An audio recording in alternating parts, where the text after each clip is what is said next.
Paz e luz, que Deus te abençoe rica e abundantemente, em nome de Jesus. O erro, o pecado de Gideão e o fracasso de Gideão. Nós temos aqui bispos, pastores, que são profundos na Bíblia, e que sabem disso, e tem novos que ainda estão aprendendo. Mas qual foi o fracasso, o erro de Gideão? Depois dele ter vencido os midianitas, depois de todo o processo que houve, aonde ele estava, ele ia para o lagar para malhar o trigo no lugar de pisar as uvas, e era um sacrifício ainda muito maior, tudo para que ele tivesse o pão para a família dele, para ele, para a família dele, para comer. E através do sacrifício que o pai estava preparando para oferecer aos ídolos, ele foi lá, sacrificou, o anjo apareceu para ele, e a história você já sabe. Mas depois que ele venceu os midianitas, depois que ele venceu a batalha, pela espada do Senhor e pela espada de Gideão, qual foi o erro que ele cometeu? Não quis governar. Ele não quis governar. E ainda não quis governar, ainda colocou Deus no meio. Não, Deus vai governar sobre vocês. Não, quem vai governar nesta terra sobre nós é Deus, e nós sobre o povo, sobre a terra, no reino dos céus. Deus governa em nós. Fala comigo, Deus governa em mim. Ora, isso não é para Deus, isso é para mim, é para você. E aí vamos vendo as consequências depois disso na vida de Gideão. E assim pode ser também na vida de uma pessoa que ela se recusa a governar. Deus não tem outro lugar para mim nem para você que não seja por cima, por cabeça, governando.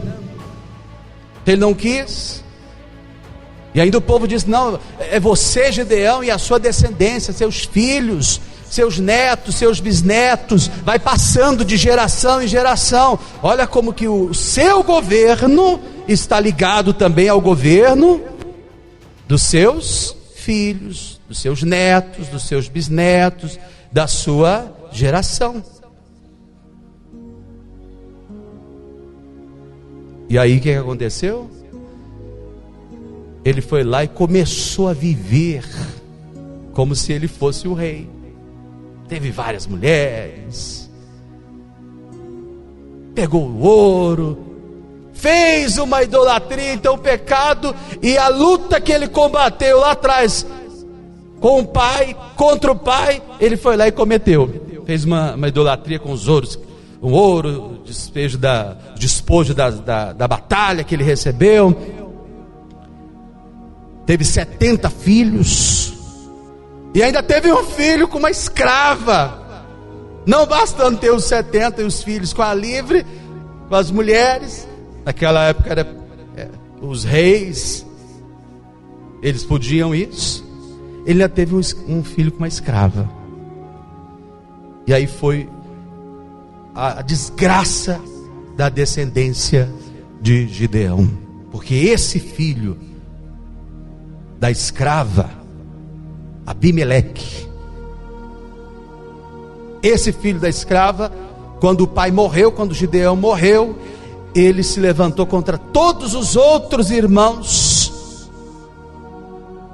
Em um só dia ele matou todos os irmãos. Só sobrou Jotão, só sobrou um. Quando ele viu que os irmãos estavam indo e eles estavam sendo mortos, esse sobrou. Ele se escondeu, sumiu, se escondeu.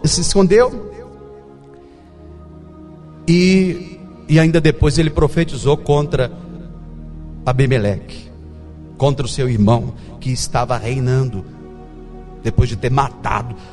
Olha como que isso é grave, né? E é pesado.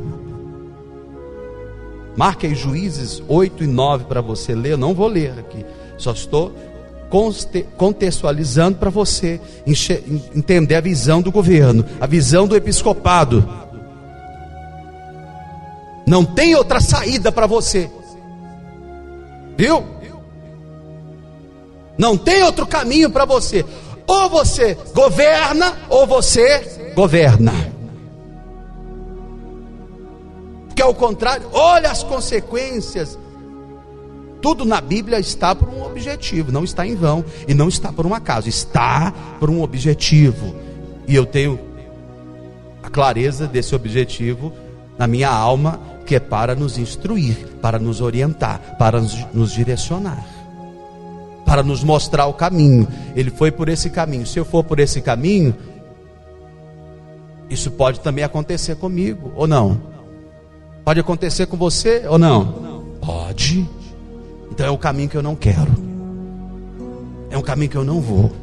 Se é para governar, eu vou governar. Fala comigo, se é para governar, eu vou governar. Se é para fazer, eu vou fazer. Se é para vencer, estar por cima, eu vou estar.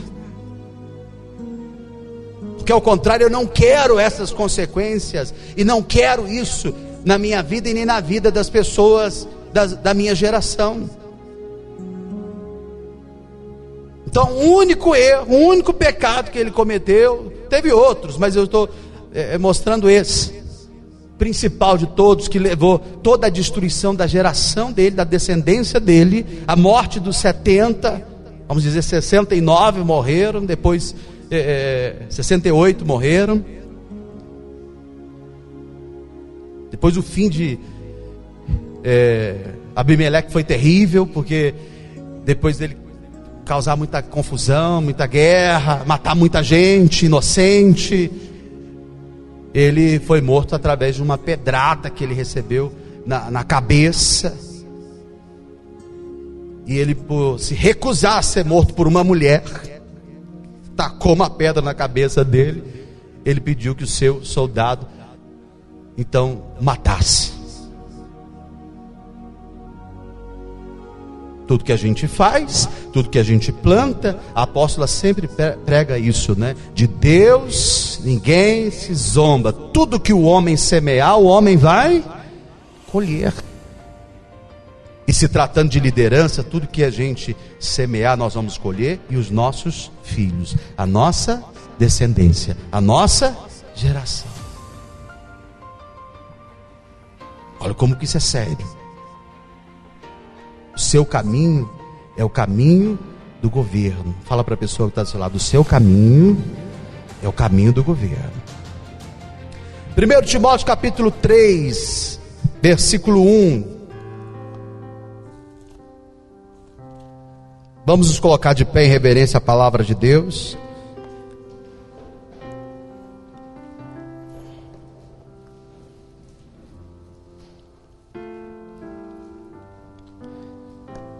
Diz assim, capítulo 3, versículo 1. 1 Timóteo capítulo 3, versículo 1. Marque na sua Bíblia. Esta é uma palavra fiel, de forma que se alguém deseja o episcopado, o governo, então se alguém deseja o episcopado, se alguém deseja governar, o governo, e você pode ser bispo, você pode ser bispa, não está governando. Então se você deseja, se alguém deseja, não é uma imposição. Excelente coisa, excelente obra deseja. Palavra de Deus, palavra da salvação. Dá um beijo na sua Bíblia. Podem se assentar todos. Fiel é postural. Então se trata de postura. Essa é uma palavra fiel, então é postural. Então quando você diz eu sou fiel, você está dizendo que você é íntegro nas suas palavras e nas suas obras. Não adianta ser íntegro só nas palavras, só falar e não fazer. E não ter obras, eu falo, mas não tenho obras, não vale. E quem avalia a nossa obra, a minha, a sua, não são as pessoas que estão à sua volta.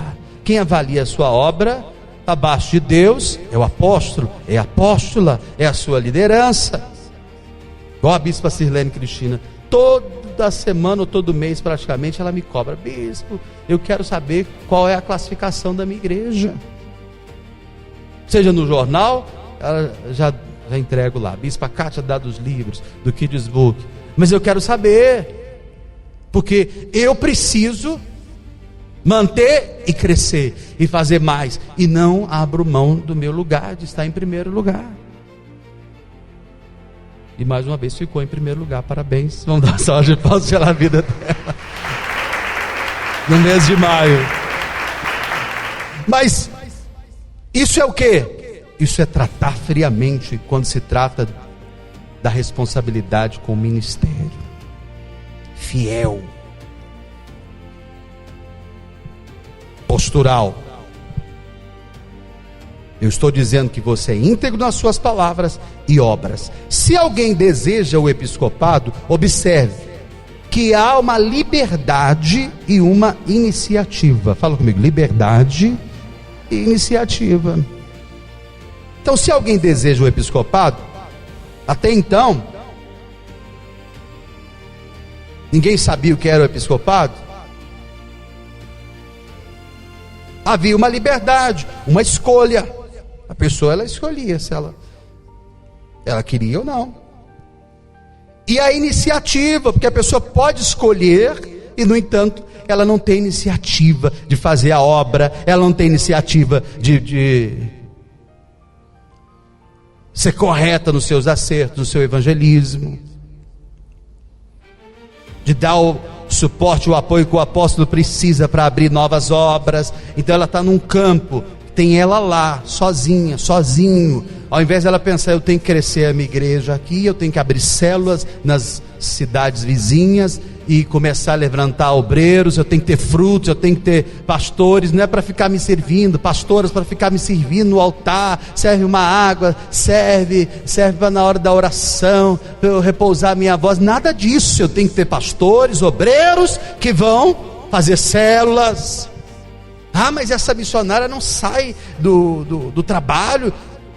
Como que foi com você para vir para a obra? Então fale, use isso com ela, com ele, coloque à frente. Tem gente aqui que não queria também, não queria sair do trabalho. Aí de repente você já estava à frente de uma célula, depois você já estava fazendo uma concentração da ceia no domingo, logo você já estava à frente de um santuário.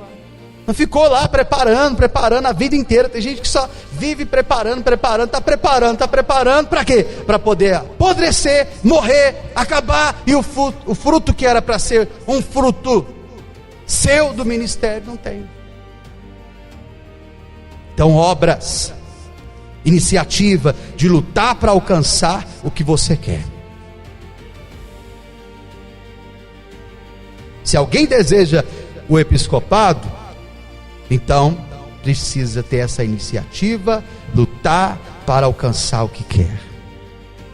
Aqui não diz, se você deseja o episcopado, Deus vai te dar um carro. Não diz isso. Por que não diz, pastor Gustavo Henrique? Porque o episcopado é muito mais do que o carro. Muito além. Aqui não diz, se alguém deseja o episcopado, esse alguém precisará ganhar bem e prosperar para se servir de testemunho do ministério, da revelação da escada de Jacó. Porque é muito além.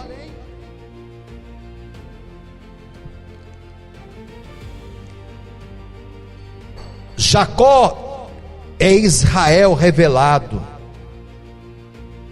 a quem Deus quis revelar. Observe que no meio do deserto, muitos foram revelados e esperaram o momento de chegar na terra prometida. Mas quem chegou lá foram somente aqueles que perseveraram na fé e na promessa. Fala comigo, fé e promessa. Eles perseveraram. Caleb, Josué e Caleb. Enquanto os outros estavam vendo o que? Os inimigos, os gigantes, estavam vendo a dificuldade, eles viram o que? Nossa, é uma terra muito próspera, uma terra muito poderosa, é uma terra muito rica. Vamos lá, vamos governar, vamos dominar. Visão. Visão. Que você vê dificuldade, o outro vê oportunidade, vê vitória. Não foi só na fé, foi na fé e na promessa. Eu confio, Senhor, que alcançarei a promessa e lutarei para entrar na terra prometida. Imagine comigo, na época, Moisés liderava 2 milhões de pessoas e não havia paredes, não havia aparelhos de som, nem internet, nem celular, nem carro. E a única forma de se guiar uma multidão era montado num camelo. Agora, o que havia? Havia uma ordem de Deus a ser cumprida. Fala para a pessoa que está do seu lado, tem uma ordem de Deus para você cumprir. Então você tem que guiar, você tem que pautar a sua vida aí, ó.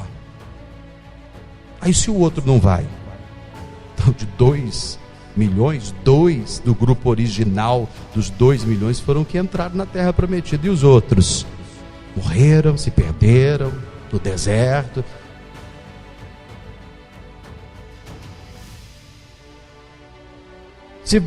Se os outros não forem, e se aquele fulano que eu via que era muito cheio de fé não foi, eu não posso me guiar por ele, eu tenho que me guiar pela ordem de Deus. Essa é a ordem de Deus para mim. Bate no peito e fala, essa ordem de Deus é para mim. E pronto. Então havia uma ordem de Deus a ser cumprida. Então Deus levantou os pilares do templo. E quem eram os pilares do templo? Quem eram? Os bispos, os governantes, aqueles que iam governar sobre o povo e no reino. Então, excelências do episcopado, que ele seja irrepreensível. Vamos ler 1 Timóteo capítulo 3 versículo 2.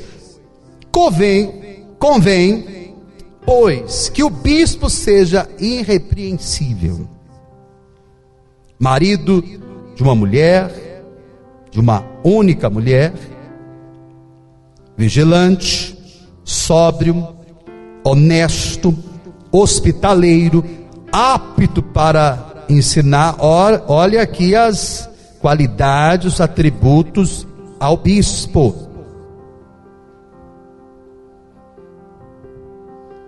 Não dado ao vinho, não espancador, não cobiçoso de torpe ganância, mas moderado, não contencioso, não avarento, que governe bem a sua própria casa, tendo seus filhos em sujeição com toda a modéstia. Porque se alguém não sabe governar a sua própria casa, terá cuidado da igreja de Deus? Vai ter?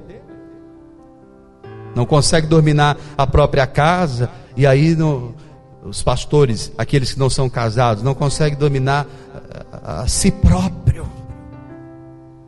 Não tem autogoverno sobre a sua própria vida, não tem autogoverno sobre a sua mente, sobre os seus pensamentos, sobre o que você está fazendo.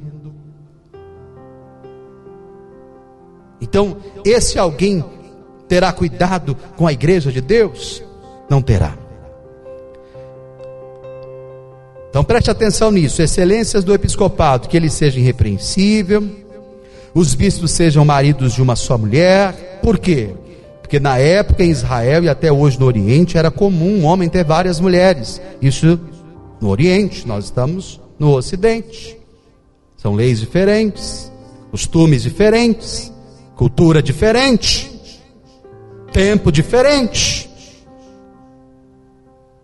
Então, se atente para você não usar a Bíblia para justificar um erro, um pecado, uma sujeira sua, e se enganar achando que você está fazendo a coisa certa, e não está. Mas aqui ele está falando principalmente aos bispos, e aos bispos não só que já foram elevados ao episcopado, mas aqueles que almejam o episcopado, almeja ser bispo, bispa da obra, porque excelente coisa almeja. Mas Deus estava falando e fazendo todos entenderem que o episcopado exige exclusividade da pessoa ao ministério, e que ele deveria ter uma só mulher, uma só esposa para cuidar dele. Então ele deve ser irrepreensível, os bispos sejam maridos de uma só mulher, vigilante, sóbrio, honesto, hospitaleiro, apto para ensinar, não dado ao vinho, não espancador, não cobiçoso e nem torpe ganância, mas moderado, não contencioso, não avarento, e governe bem a sua casa, tendo seus filhos em contenção. Vou parar por aqui porque essa é uma exigência para quem vai assumir o governo do episcopado. Normalmente as pessoas param no versículo e depois vão contar o restante da história. Mas aqui, um está ligado ao outro, uma coisa liga a outra. Versículo 2, que o bispo seja irrepreensível. Você vai vendo que ele vai repetindo, porque isso tem que se assentar na sua cabeça.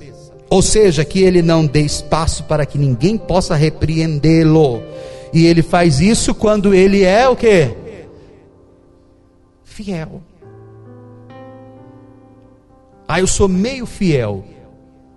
É fiel? Não é fiel. Eu quase consegui, eu quase fui fiel. É fiel? Não é. E isso não é só num aspecto moral, não é só num aspecto pessoal, isso não é só num aspecto físico, isso não é num aspecto geral, é no contexto geral, porque ele vai abordando, a vida pessoal e vai abordando também ministerial e espiritual. Então, ou seja, que ele não tem espaço para que ninguém possa repreendê-lo. E qual o modelo do bispo? Quem fizer como faço, certamente irá para o céu. Olha que maravilha.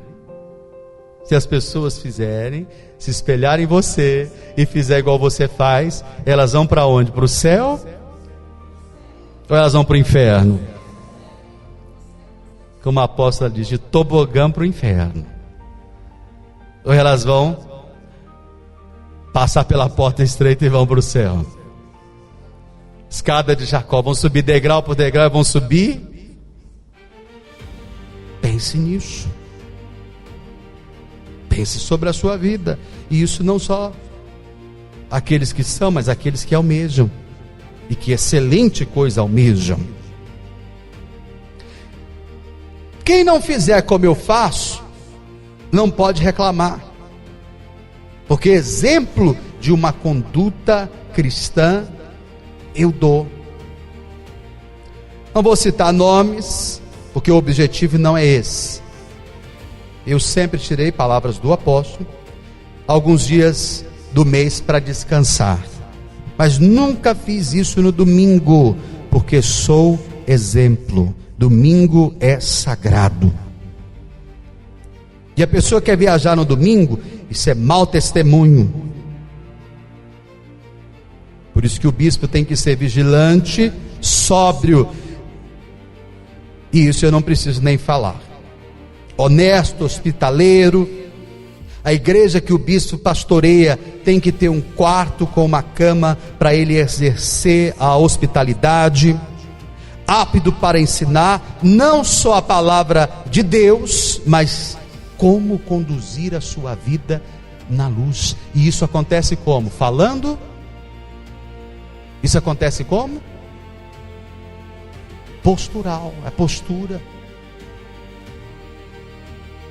Então eu venho para o altar, prego, falo maravilhas. Eu não, né? Fulano vem para o altar, prega, fala maravilhas, e depois, quando ele sai da igreja, ele... Não, eu já preguei lá no altar, eu fui pastor, fui bispo lá no altar, agora eu estou vivendo a minha vida. É assim? Não. É com exemplo. É igual quando você vai ensinar o filho. Você não ensina só falando, você tem que falar, tem que corrigir. Mas eles vão observar o que você faz. Eles observam o que você faz. A gente é assistido em casa, a gente é assistido na igreja, a gente é assistido na rua, a gente é assistido em todo lugar. Tem lugar que você não imagina, né? Que tem uma pessoa lá, que essa pessoa, ela ou é da igreja, ou ela já foi da igreja, ela está te assistindo. Outro dia, vindo para São Paulo, nós paramos numa farmácia na estrada. E aí de repente a moça chegou e falou: nossa, apóstolo, bispo, olha, eu fui da igreja tantos anos atrás, assim. Você vê, em todo canto você está sendo o quê? Não só pelas pessoas, porque tem gente que teme os outros, os homens, as mulheres, aí elas se contêm para não fazer nada de errado na frente dos outros, mas elas estão assistindo também por Deus e pelos demônios. Os demônios não têm poder de saber o que você pensa, mas eles têm poder de ver o que você está fazendo, de saber o que você está fazendo. Então, honesto, hospitaleiro, apto para ensinar não só a palavra de Deus, mas como conduzir a sua vida na luz. Sobre o vinho, não dado ao vinho, ou seja, você não pode se embriagar. E existe duas situações. Existe a pessoa que lê esse texto, não se embriaga, mas bebe em qualquer lugar, dando um mau exemplo a quem vê, e ainda usa a Bíblia. Não, mas Jesus bebia o vinho, e porque Jesus bebia o vinho, eu posso beber escancaradamente na frente de todo mundo, na frente das pessoas, e tudo bem, porque Jesus fazia isso. Quantos mortos você já ressuscitou na sua vida? Se é para se comparar a Jesus, vamos fazer uma comparação direta, né? Quantos Lázaros você mandou sair para fora? Vem, Lázaro, você ressuscitou. Paralíticos que você levantou da cadeira de rodas. Quantas pessoas você já curou? O melhor é essa agora. Quantas águas, quantas talhas de vinho, de água você transformou em vinho, então? Porque se é para uma comparação certa, vamos fazer a coisa certa. Para não... Porque a pior coisa que existe na vida de uma pessoa é a ilusão, é a mentira. Por isso que Jesus nos manda conhecer a verdade. Conhecer o quê? Você tem que conhecer o quê? Você tem que saber o que é verdade, o que é mentira. Se você não sabe o que é verdade e não sabe o que é mentira, e acha que o que você está fazendo que é mentira é verdade, nunca você vai conseguir se corrigir, consertar, se arrepender, mudar de vida, e o Espírito de Deus, ele agir e habitar em você, e você governar. Nunca. E você só tem esse conhecimento ouvindo a verdade, aprendendo a verdade, se atentando para as autoridades que Deus constituiu no altar e que te dão o direcionamento da verdade, e principalmente pela palavra de Deus.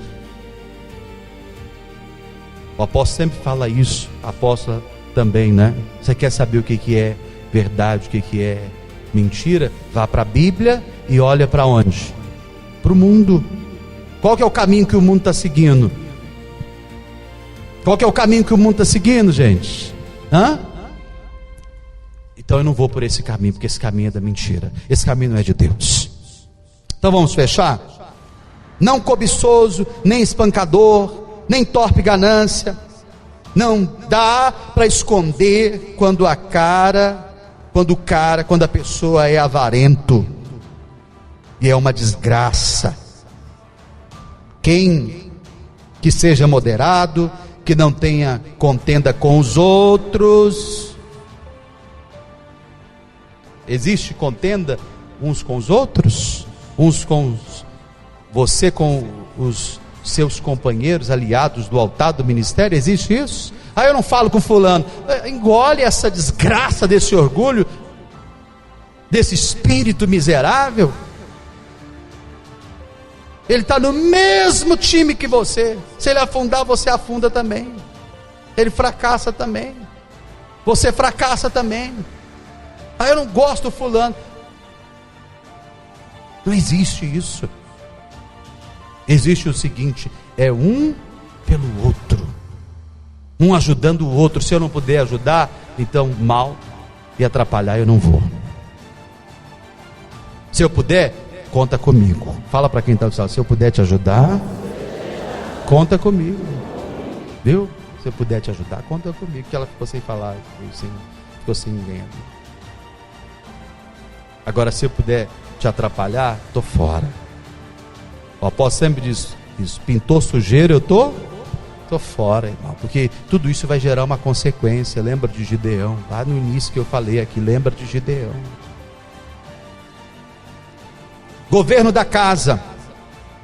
Então, isso são as virtudes de um bispo que governa bem a sua própria casa. Casa significa mulher, marido e filhos. E quando não se tem, significa você. Não quero citar nomes, mas uma vez parei na porta de uma igreja, de um santuário, e os filhos de um bispo estavam brincando com as crianças no interior da igreja. Isso numa hora de concentração, de celebração, gerando o que dentro daquela igreja?